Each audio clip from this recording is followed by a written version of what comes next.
Hi hello నమస్తే welcome to RK communication city news. నేను మీ శివప్రసాద్. మనం ఇప్పుడు మిలిటరీ మాధవరం గ్రామంలో ఉన్నాం. మిలిటరీ మాధవరం గ్రామంలో ఈరోజు వరుణ్ తేజ్ సందర్శించారు. తన రాబోయే చిత్రం ఆపరేషన్ వ్యాలంటైన్ ఏదైతే ఉందో ఆ చిత్ర ప్రమోషన్ లో భాగంగా ఈరోజు పశ్చిమ గోదావరి, తూర్పు గోదావరి జిల్లాల్లో పర్యటించిన అనంతరం వైజాగ్ కూడా చేరుకున్నారు. అయితే మొట్టమొదటిసారిగా పశ్చిమ గోదావరి జిల్లాలోని తాడేపల్లిగూడెం రూరల్ మండలం మిలిటరీ మాధవరం గ్రామంలో మాజీ సైనికులతోటి ఆయన ఇంటరాక్ట్ అయ్యేందుకు మిలిటరీ మాధవరం గ్రామం వచ్చారు. ఏదైతే 2019 సంవత్సరంలో పుల్వామా దాడి మిలిటరీ వెహికల్స్ వైపు జమ్మూ కాశ్మీర్ దగ్గర జరిగిన శ్రీనగర్ వద్ద జరిగిన దాడి నేపథ్యంలో 40 మంది సైనికులు ఒక ఉగ్రవాది మరణించిన సంఘటన ప్రధాన ఇతివృత్తంగా తీసుకున్న ఈ ఆపరేషన్ వ్యాలంటైన్ ఏదైతే ఆ తర్వాత జరిగిన శ్రీనగర్ ఆ ఉగ్రవాదుల స్థావరాలపై జరిగిన దాడులను చిత్రీకరించే నేపథ్యంలో జరిగిన కథ కావడంతో ఆపరేషన్ వ్యాలంటైన్ ఆ చిత్రాన్ని ప్రమోషన్ లో భాగంగా మిలిటరీ మాధవరం అనగానే సైనికులకు పుట్టినిల్లు. ఒక్కొక్క గ్రామం నుంచి ఈ గ్రామం నుంచి ఒక్కో ఇంటి నుంచి ఒక్కొక్క సైనికుడు తమ బోర్డర్ లో ఏదైతే సేవలు అందిస్తారో వాళ్ళందరినీ కలిసేందుకు మాజీ సైనికులను అడిగి వాళ్ళు ఎప్పుడైతే ఈ వార్స్ లో భాగంగా ఈ వాళ్ళ భాగం అయితే ఏదో ఉందో వాళ్ళని కనుక్కునేందుకు కూడా ఆయన ఇక్కడ మాజీ సైనికులతో ఇంటరాక్ట్ అయ్యారు. ఆ పూర్తి వివరాలు ఆర్కే న్యూస్ లో ఎక్స్క్లూజివ్ గా మీకు అందిస్తూ ఉన్నాం. చూస్తూనే ఉండండి ఆర్కే న్యూస్.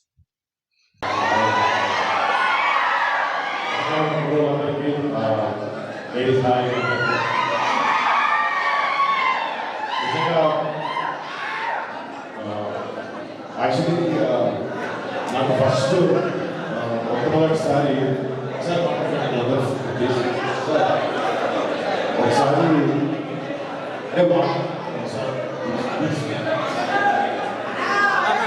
ఇక్కడ మొట్టమొదటిసారి నాకు మాధవరం అనే ఊరి గురించి తెలిసింది, మిలిటరీ మాధవరం ఊరి గురించి తెలిసింది మంచి సినిమా చేసినప్పుడు.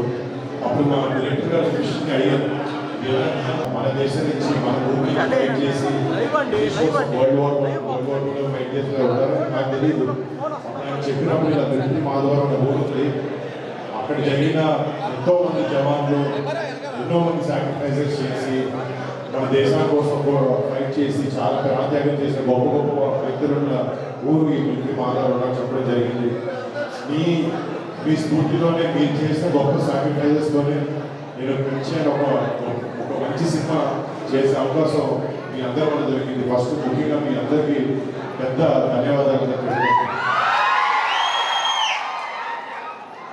మళ్ళీ ఇక్కడికి రావడానికి ఉద్దేశం కూడా ఏంటంటే ఈసారి ఆపరేషన్ వ్యాలంటైన్ అని చెప్పి ఇండియన్ ఎయిర్ ఫోర్స్ మీద సినిమా చేస్తున్నాను. తెలుగు సినిమాల్లో మీరందరూ సినిమా చూసుకుంటున్నారు కదా, నాకు ఒక యువకుడు లాగా ఒక యంగ్స్టర్ లాగా అనిపిస్తుంది. మన మిలిటరీకి ఇంతమంది మన వెస్ట్ గోదావరిలో ఈస్ట్ గోదావరిలో ఇంతమంది ఉన్నారు, బట్ బయట ఎవరికి తెలియదు ఏంటి అని ఎప్పుడో ఒక బాధ నాకు ఉండేది. బట్ ఈ సినిమాలో అసలు నిజంగా జవాన్లు ఎంత సాక్రిఫైస్ చేస్తారో వాళ్ళ కుటుంబ సభ్యులు, అంటే జవాన్లు ఇక్కడి నుంచి వదిలేసారు కానీ వెనకాల వాళ్ళ కుటుంబ సభ్యులు కూడా ఎంతో త్యాగాన్ని ఎంతో ఇవన్నీ పెట్టుకుంటే తప్ప ఇది సాధ్యం కాదు. మళ్ళీ మనందరం అంటే మీరందరూ స్ఫూర్తిగా ఉన్నారు ఈ సొసైటీలో, మీ అందరికీ నా హ్యాట్స్ ఆఫ్. మళ్ళీ నాకు కూడా ఏంటంటే ఇలాంటి ఫ్యామిలీస్ కానీ ఇలాంటి విన్నలు ప్రతి ఫ్యామిలీలో ఒక మిలిటరీలో పనిచేస్తారని చాలా చాలా గొప్ప విషయం. అది ఇలాంటి కథలు ఇలాంటి వాళ్ళ కోసం గురించి చెప్పాలనే ఉద్దేశమే నా ఈ సినిమా ఆపరేషన్ వ్యాలంటైన్. రేపు పొద్దున ఇక్కడ ఆల్రెడీ ఆ స్ఫూర్తి ఉంది, ఇదే స్ఫూర్తి మన 2 స్టేట్లోకి మారి ఇంకా ఎంతో మంది మన దేశ సేవకి ముందుకు వెళ్ళాలని కోరుకుంటున్నాను.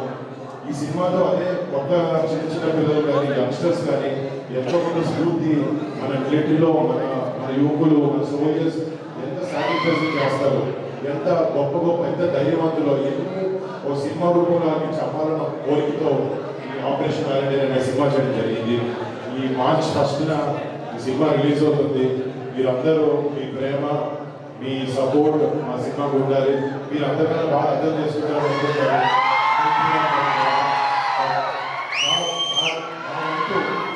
నా వంతు ఇలాంటి వాళ్ళు చేసి గొప్ప సాక్రిఫైజెస్ మీ ఫ్యామిలీలో ఎంతో మంది మిలిటరీకి వెళ్ళారు. మీ అందరి గురించి మీ అందరికి ఒక ట్రిబ్యూట్ లాగా మీ అందరినీ ఒకసారి మళ్ళీ గుర్తు తెచ్చుకునేలాగా నేను సినిమా చూసిన తర్వాత వీళ్ళ వల్లే మనం ఇంత సురక్షితంగా ఇంత హ్యాపీగా మన ఇళ్ళలో ఉండగలుగుతున్నాం అనే ఫీలింగ్ ప్రతి ఒక్క జనానికి ఇండియా మొత్తం తేవాలనే ఉద్దేశంతో ఈ సినిమా చేయడం జరిగింది. మళ్ళీ 2018లో ఏదైతే పుల్వామా అటాక్లో 40 మంది సిఆర్పిఎఫ్ సోల్జర్స్ చనిపోయారో ఆ ఎపిసోడ్ని ఆ ఈవెంట్ని ఆధారంగా తీసుకుని ఈ సినిమా చేయడం జరిగింది.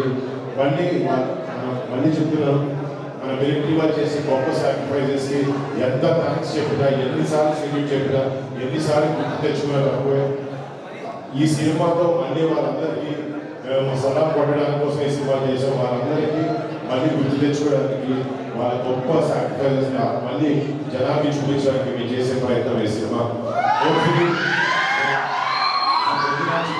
అందరికీ చూసి స్ఫూర్తిగా తీసుకుంటారు. ఇది స్ఫూర్తిగా తీసుకుని రెగ్యులర్ చేయాల్సిన అవసరం లేదు. ఆ ధైర్య సాహసాన్ని మన లైఫ్లో ఎక్కడైనా ఇంప్లిమెంట్ చేసుకోవచ్చు. మళ్ళీ మీ అందరికీ ఇక్కడ నాకు అవకాశం ఇచ్చి ఇక్కడికి వచ్చినందుకు, ఇక్కడ పనిచేసిన మిలిటరీలో పనిచేసిన ప్రతి ఒక్కరికి నా బిగ్ సెల్యూట్. అండ్ లేడీస్ మీరు అందరు కూడా, నేను చాలా చోట్ల మాట్లాడేటప్పుడు చెప్పాను, ఇప్పుడు మేమందరం ఇళ్ళలో కూర్చుని హైదరాబాద్ బాంబేలో కూర్చుని మా ఫ్యామిలీ మా స్నేహితులు ఉంటాం. కానీ ఒక సైనికుడు తన సొంత ఫ్యామిలీని అనుకుంటేనే మళ్ళీ బాగుంటుంది. అలాంటి వాళ్ళ కోసం మేము చేసే ఒక చిన్న బ్యూటీ సినిమా మార్చ్ 1 మీ అందరికీ మిమ్మల్ని ఎంతో కొంత అభినందిస్తున్నారు అనుకుంటున్నాను. ఈ సినిమా జవాన్ సాక్రిఫైసెస్, జవాన్ చేసే గొప్ప విషయాలు మీకు మళ్ళీ ముందుకు తీసుకొచ్చే ప్రయత్నం ఈ సినిమా. మీరు ప్లీజ్ చూసి ఆదరించండి. మీ అందరూ డెఫినెట్గా ఈ సినిమా నచ్చుతుంది. అప్పటి వరకు మళ్ళీ తప్పకుండా మళ్ళీ డెఫినెట్గా ముందు మా వరకు వస్తాం. అందరికీ మళ్ళీ థ్యాంక్ యూ సో మచ్. జై హింద్.